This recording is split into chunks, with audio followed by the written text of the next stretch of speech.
말씀은 제목이 인간은 무엇으로 사는가입니다.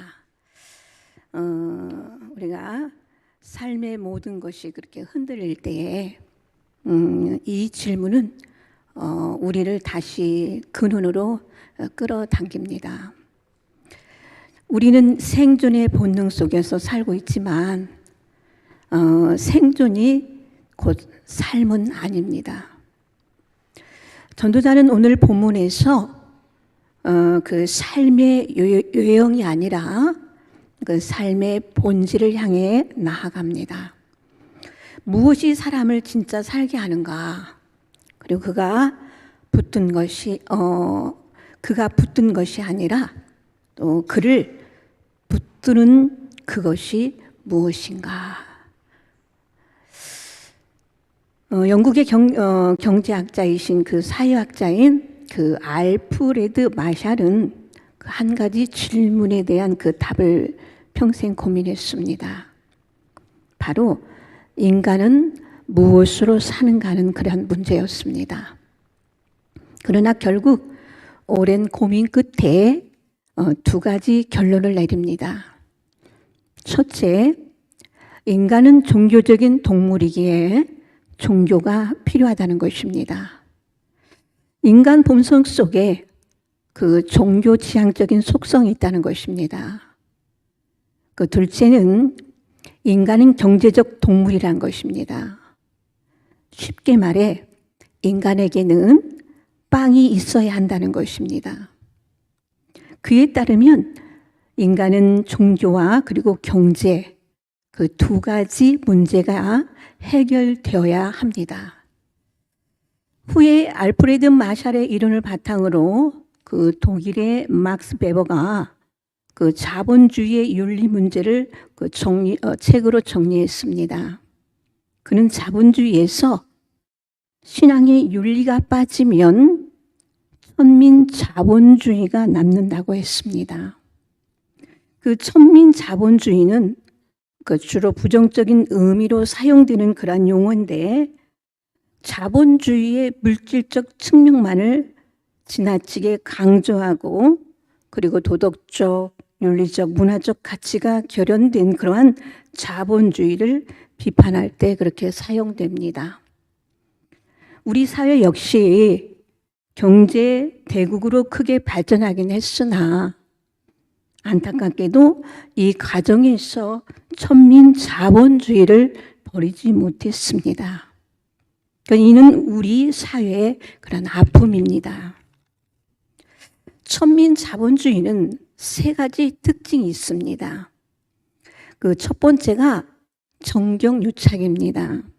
권력과 자본이 쉽게 손을 잡습니다. 정치가나 기업가들은 이 문제가 얼마나 공동체에 큰 해악을 가져오는지 간과합니다. 대체적으로 대수롭지 않게 생각하는 거죠. 권력과 자본이 손을 잡을 때 그렇게 나타나는 그 두 번째 특징은 부패입니다. 반드시 썩게 되어 있습니다. 신앙 윤리가 빠진 인간이 걷는 그러한 전형적인 길입니다. 이는 오늘날의 현실을 반영하듯 영화에서도 많이 다루는 그러한 주제입니다. 솔로몬 시대에도 마찬가지였습니다. 본문 8절을 보겠습니다. 너는 어느 지방에서든지 빈민을 학대하는 것과 정의와 공의를 짓밟는 것을 볼지라도 그것을 이상히 여기지 말라. 높은 자는 더 높은 자가 감찰하고 또 그들보다 더 높은 자들도 있음이니라. 권력자들의 형태가 어떻습니까? 위에다 바치면 윗사람은 또 그 윗사람에게 바칩니다. 이는 더 높은 감찰자들로 계속 이어집니다. 요즘은 투명 경영이나 그런 윤리 경영의 중요성을 많이들 인식하고 있지만 지금도 간혹 신문 지면을 통해 그 권력자들의 비리를 보게 됩니다. 오죽하면 한 외국 기업 지사장이 기자들 앞에서 한국은 뇌물이 없으면 사업이 되지 않는 나라라고 말했을까 싶습니다. 참으로 부끄럽지만 부인할 수 없는 문제입니다. 천민 자본주의의 그런 세 번째 특징은 빈부격차입니다. 있는 사람은 더 가지게 되고 없는 사람은 더 못 살게 됩니다. 건강한 사회는 노력한 만큼 생산물을 얻어야 하는데 그 천민 자본주의가 만연해지면 아무리 노력해도 맨 땅에 헤딩하는 꼴이 되고 맙니다. 이는 오늘날 많은 젊은이들이 좌절하는 그러한 이유이기도 합니다. 이들의 분노와 좌절감이 쌓여서 사회적 뇌관이 되고 있습니다. 어디서 터질지 모릅니다. 이렇게 되면 갈수록 사회는 더 거칠고 험해집니다. 성경은 명확하게 그 구조를 설명합니다. 본문 9절을 보겠습니다. 땅의 소산물은 모든 사람을 위하여 있나니 왕도 밭의 소산을 받느니라. 당신은 농경사회입니다. 농사를 지어서 먹고 삽니다. 왕도 농부들이 일해서 얻은 수확물을 먹고 삽니다. 이 구절은 땅의 소산물은 모든 사람을 위해 있다. 왕조차도 밭의 소산을 먹고 살지 않느냐는 그런 수사적 표현입니다. 그런데 양극화 현상으로 점점 차이가 벌어지면서 정작 땀 흘려 농사를 짓는 사람들이 정당한 수확을 얻지 못하는 그러한 결과가 생깁니다. 본문 10절을 보겠습니다. 은을 사랑하는 자는 은으로 만족하지 못하고 풍요를 사랑하는 자는 소득으로 만족하지 아니하나니 이것도 헛되도다. 자, 여기서 천민 자본주의의 원인이 나옵니다. 바로 탐욕입니다. 사람들은 자기에게 주어진 것에 만족하지 못합니다. 탐욕은 끝이 없는 그러한 무적행과 같습니다. 무적행이란 끝없이 빠져드는 그러한 심연의 늪입니다. 골로새서 3장 5절에 보면 그러므로 땅에 있는 지체를 죽이라. 곧 음란과 부정과 사욕과 악한 정욕과 탐심이니 탐심은 우상숭배니라. 탐심을 두고 우상숭배라고 말합니다. 이유는 간단합니다. 우선 탐심과 그 소욕을 구분해서 이해해야 합니다. 무언가를 소유하고 싶은 그러한 욕망, 갖고 싶어하는 그러한 태도는 잘못된 게 아닙니다. 다만 정도를 넘어서면 탐심이 됩니다. 자기 분복을 넘어서는 겁니다. 십계명에서 도둑질을 죄라고 규정한 이유가 무엇입니까? 바로 하나님이 주신 것에 만족하지 않았기 때문입니다. 호세아서를 보면 선지자 호세아의 아내 고멜이 바람이 납니다. 남편이 주는 사랑에 만족하지 못했기 때문입니다. 정확하게 말하자면 탐심이란 소욕 자체가 아니라 하나님이 주신 것에 만족하지 않는 그러한 모든 태도를 말합니다. 이는 우상숭배와 다름없습니다. 인간의 욕심은 그 끝을 알 수 없습니다. 심지어 세기의 갑부 록펠러는 죽기 전 얼마나 더 벌기를 원하느라는 그런 질문에 이렇게 답합니다. Just a little more. 조금 더, 조금만 더. 죽을 때까지 끝까지 않는 것이 인간의 욕심입니다. 죽을 때까지 끝나지 않는 것. 사실상 이 땅의 모든 문제는 기독교 윤리를 벗어난 그러한 탐심에서 시작됩니다. 이것이 천민 자본주의를 낳으며 극심한 빈부격차를 만들고 부패를 낳습니다. 그럼에도 정치와 권력은 서로를 이용하려는 그러한 시도를 끊임없이 반복하고 있습니다. 후진국일수록 이런 현상이 더 심합니다.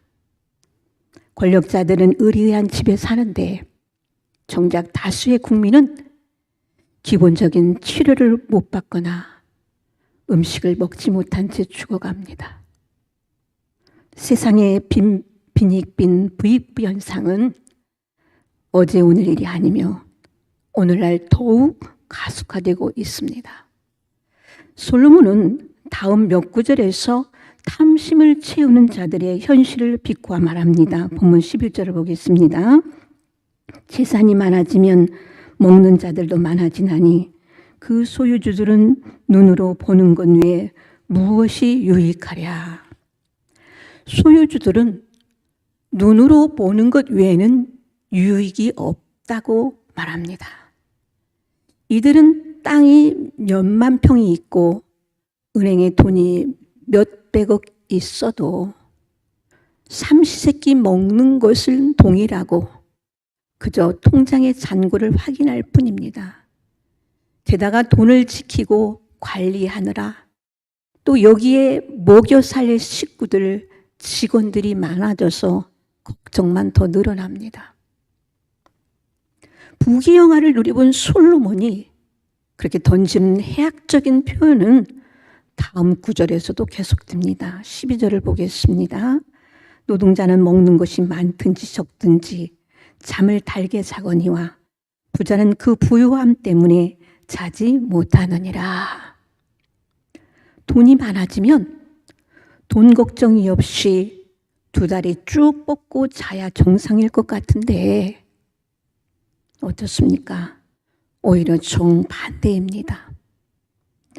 하루 종일 고단하게 일한 노동자들은 눕기만 하면 잠을 잡니다.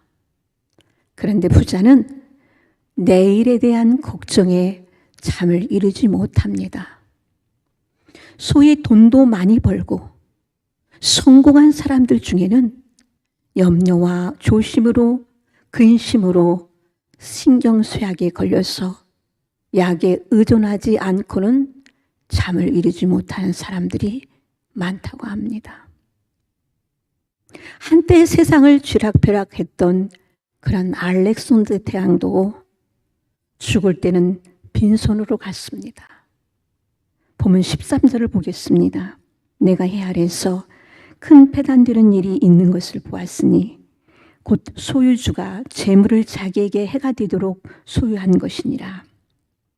자, 그런데도 인간은 얼마나 어리석은지 자신에게 해가 될 때까지 재물을 손에서 놓지 못합니다. 솔로몬은 이를 해 아래서 큰 패단이라고 표현합니다. 패단이란 해결할 수 없는 처참한 상태를 말합니다. 인간의 욕심을 제어할 방법이 없다는 말입니다. 인간의 가슴 밑바닥에 그러한 감춰진 욕망을 해결할 방법이 이 땅에는 없습니다. 본문 14절을 보겠습니다. 그 재물이 재난을 당할 때 없어지나니 비록 아들을 낳았으나 그 손에 아무것도 없느니라. 자, 그러나 솔로몬은 인간이 손에 쥐고 놓지 않으려고 해도 결국 마지막 날에는 모두 사라진다고 말합니다. 자식이 있어도 물려줄 것이 없습니다. 그 어떤 것도 내 것이라고 붙잡을 것이 없다는 말입니다.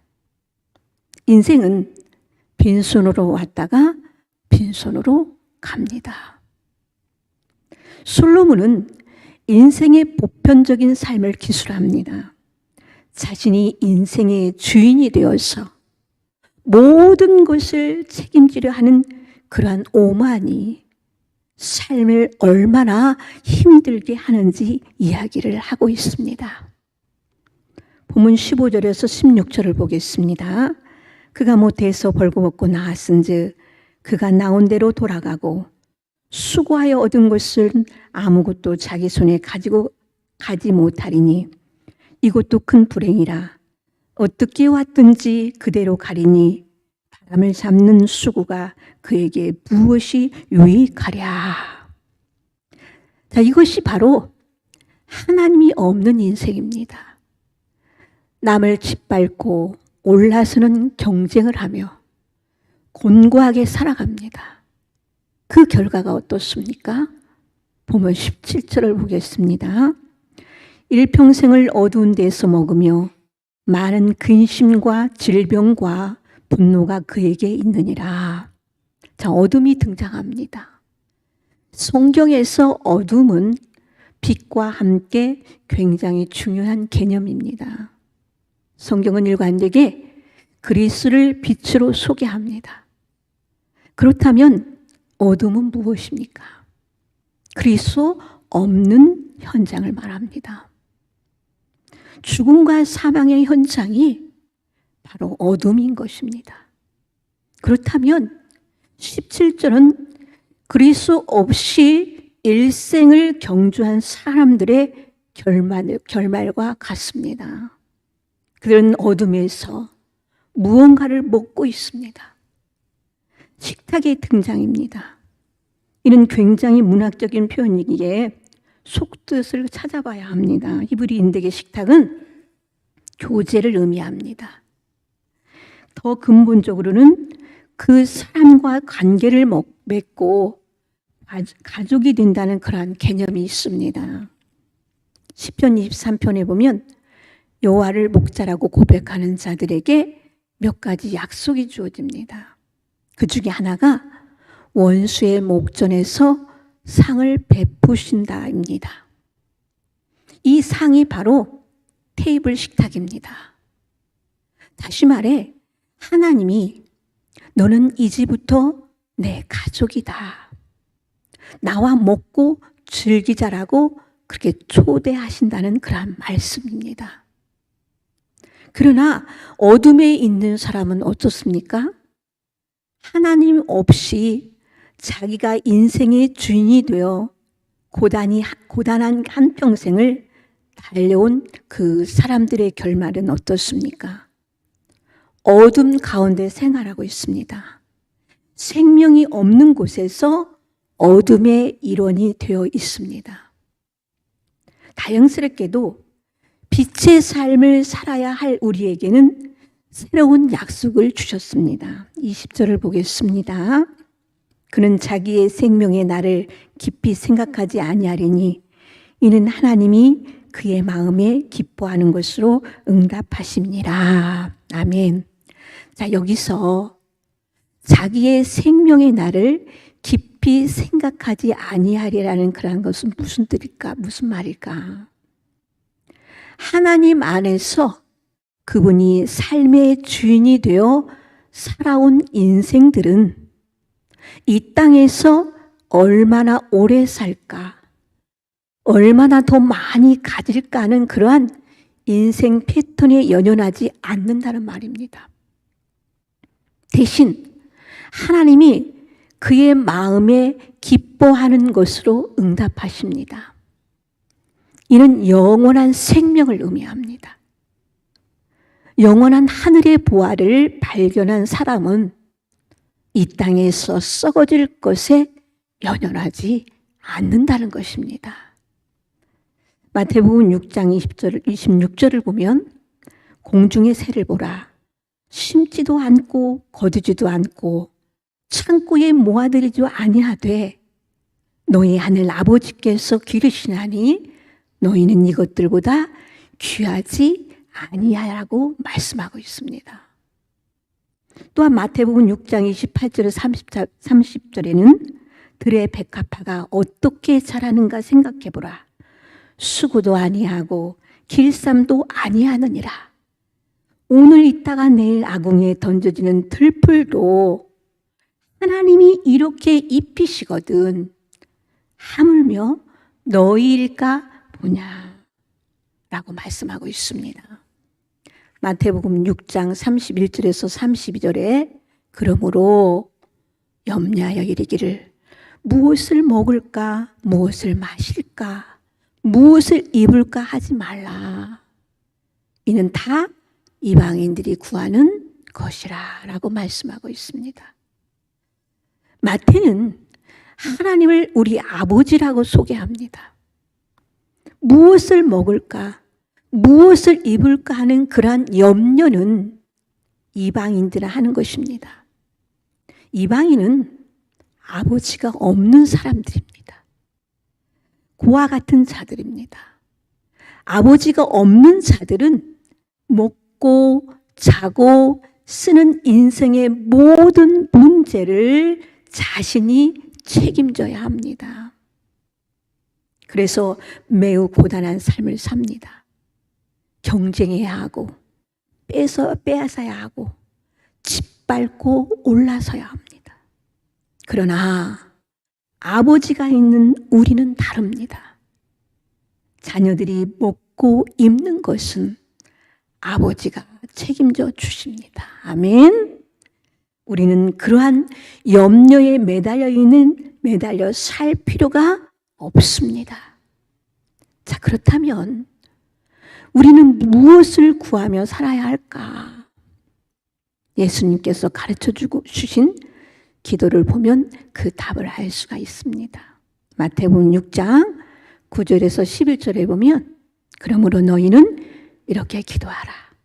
하늘에 계신 우리 아버지여, 이름이 거룩히 여김을 받으시오며 나라가 임하시오며 뜻이 하늘에서 이루어진 것 같이 땅에서도 이루어지이다.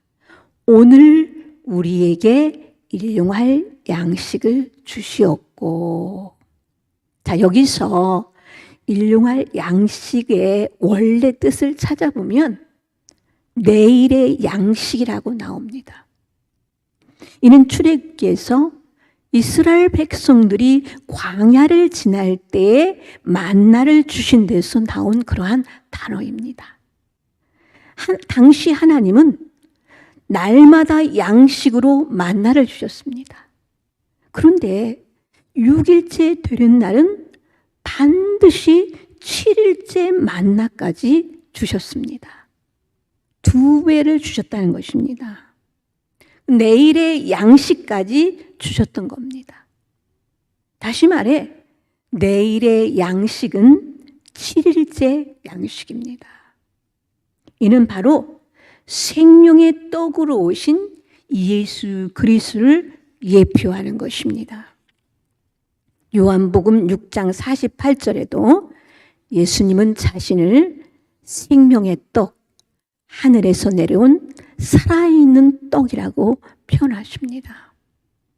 요한복음 6장 49절에서 50절에 보면 너희 조상들은 광야에서 만나를 먹었어도 죽었거니와 이는 하늘에서 내려오는 떡이니 사람으로 하여금 먹고 죽지 아니하게 하는 것이니라. 아멘. 자, 그렇다면 주기도문에서 우리가 구해야 할 일용한 양식은 단순히 빵의 문제를 넘어 예수님을 구하라는 그러한 말씀입니다. 자, 이 인간은 무엇으로 사는가? 바로 이것이 인생의 열쇠입니다. 솔로몬은 본문 5장에서도 우리의 초점을 예수 그리스도에게로 향하게 합니다. 그러나 자기 자신이 인생의 주인이 되면 그 패단만 있을 뿐 탐심에서 자유로울 수가 없습니다. 인간의 본성이 탐심을 향하여 되어 있기 때문입니다. 인간의 탐심은 해 아래서는 해결할 방법이 없습니다. 예수 그리스도가 오셔야 합니다. 생명의 양식이신, 일용할 양식이신 그분이 오셔야 근본적으로 해결이 됩니다. 그분을 양식으로 삼는 자는 절대 자신을 위해 먹을 것을 쌓아두지 않습니다. 그분을 사랑하기에 그분의 삶을 기쁨으로 뒤쫓아 살아갑니다. 가야 합니다. 자, 바라옵기는 이 시간 인간은 무엇으로 사는가 그 질문 앞에서 우리 이 시간 예수님만으로 충분하다고 고백하는 그러한 성도님들 되시기를 소망합니다. 그리고 날마다 예수님만을 생명의 양식으로 먹고 사는 저와 여러분들이 되시기를 주님의 이름으로 축복합니다.